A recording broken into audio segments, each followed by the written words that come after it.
Hello everyone. In this video, we will see how to change the app icon on your iPhone. So let's get into it.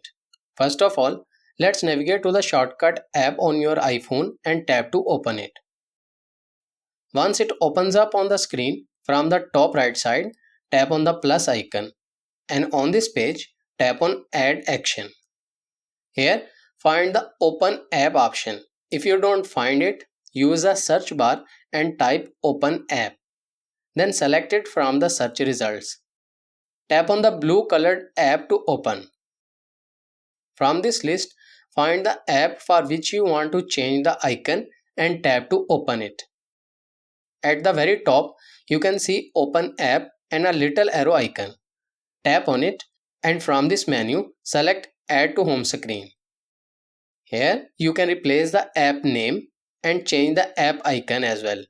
Check mark the gallery option and then select a destination to import image.